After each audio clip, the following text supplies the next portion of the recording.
I extend warm greetings to you and to all Indians around the world. I convey my special greetings to members of our armed forces, paramilitary forces, and internal security forces. I also congratulate all our sportspersons who have participated and won laurels in various tournaments in India and abroad. My congratulations to Sri Kailash Satyarthi, Nobel Peace Prize winner for 2014, who has done the country proud. Friends, on 15th August 1947, we won political freedom. The birth of modern India was a moment of historic exhilaration, but it was also tinged with the blood of unimaginable suffering along the length and breadth of our country. The ideals and convictions that had held through the travails of an epic struggle against British rule were under strain. A great generation of supreme heroes faced this formidable challenge. The sagacity and maturity of that generation saved our ideals from deviation or degeneration under the pressure of emotion, including rage. India's pride, self-esteem, and self-respect, born from a civilizational wisdom which inspired the Renaissance that won us freedom, was distilled into the principles of our Constitution by these extraordinary men and women. We have been blessed by a Constitution that launched India's march towards greatness. The most precious gift of this document was democracy, which reshaped our ancient values into a modern context and institutionalized multiple freedoms. It turned liberty into a living opportunity for the oppressed and impoverished, offered equality and positive discrimination to the many millions who had suffered social injustice, and instituted a gender revolution that has made our country an example of progress. We abolished archaic customs and laws and ensured change for women through education and jobs. Our institutions are the infrastructure of this idealism. Fellow citizens, the finest inheritance needs constant care for preservation. Our institutions of democracy are under stress. The Parliament has been converted into an arena of combat rather than debate.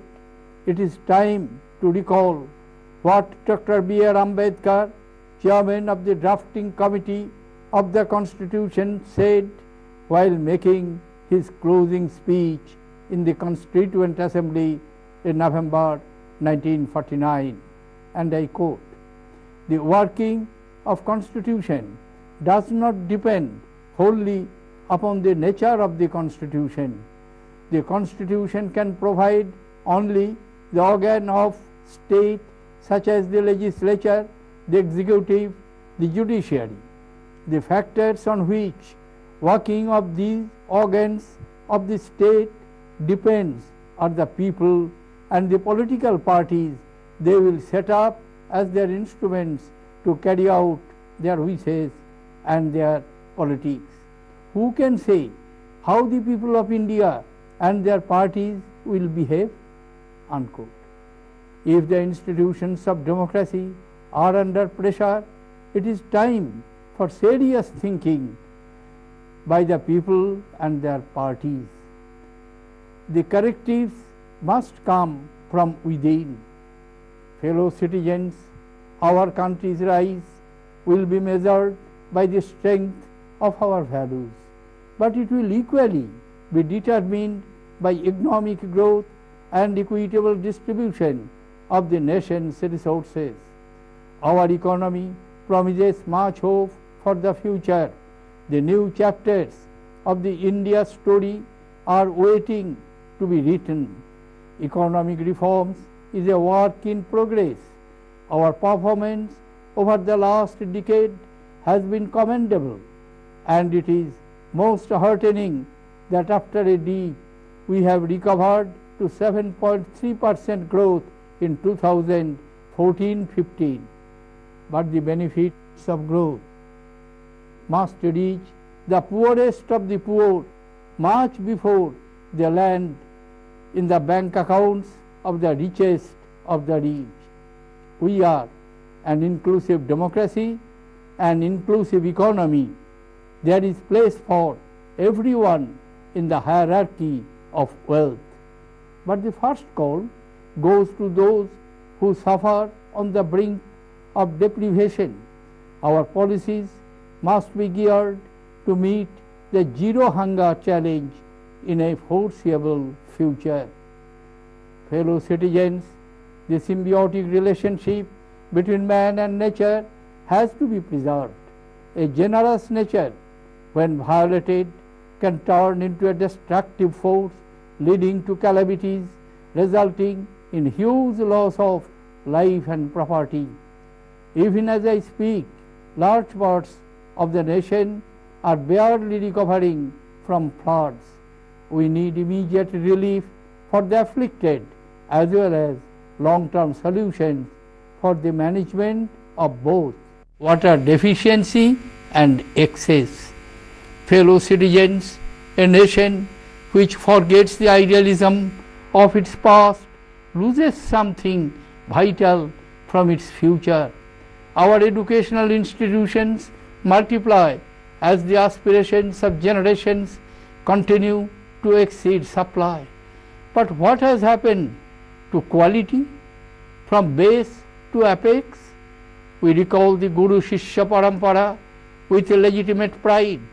Why then have we abandoned the care, devotion and commitment that is at the heart of this relationship? A guru, much like the soft and skillful hands of a potter, molds the destiny of Shishya. The student, with devotion and humility, acknowledges the debt of the teacher. Society respects and recognizes the merit and scholarship of the teacher. Is that happening in our education system today? Students, teachers and authorities must pause and introspect. Fellow citizens, our democracy is creative because it is plural, but diversity must be nourished with tolerance and patience. Vested interests chip away at social harmony in an attempt to erode many centuries of secularism. In an age of instant communication, through ever-improving technology, we must remain vigilant to ensure that the devious designs of a few never overcome the essential oneness of our people. For both government and people, the rule of law is sacrosanct, but society is also protected by something greater than law, humanity. Mahatma Gandhi said, and I quote, "You must not lose faith in humanity. Humanity is an ocean. If a few drops of the ocean are dirty, the ocean does not become dirty." Unquote. Friends, peace, friendship and cooperation bind nations and peoples together. Recognizing the shared destiny of the Indian subcontinent, we must strengthen connectivity, expand institutional capacity and enhance mutual trust to further regional cooperation. As we make progress in advancing our interests globally, India is also engaged in proactively promoting goodwill and prosperity in our immediate neighborhood. It is heartening that the long pending land boundary issue with Bangladesh has been finally resolved. Fellow citizens, while we offer our hand willingly in friendship, we cannot stay blind to deliberate acts of provocation and a deteriorating security environment. India is a target of vicious terrorist groups operating from across the borders. Except the language of violence and the cult of evil, these terrorists have no religion and adhere to no ideology. Our neighbors must ensure that their territory not used by forces inimical to India. Our policy will remain one of zero tolerance for terrorism. We reject any attempt to use terrorism as an instrument of state policy. Infiltration into our territory and attempts to create mayhem will be dealt with a strong hand. I pay homage to the martyrs who made the supreme sacrifice of their lives defending India.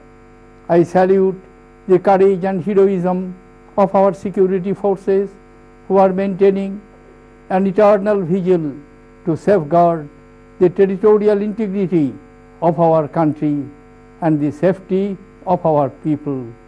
I also specially commend the brave civilians who boldly detained a hardened terrorist, ignoring the risk to their own lives.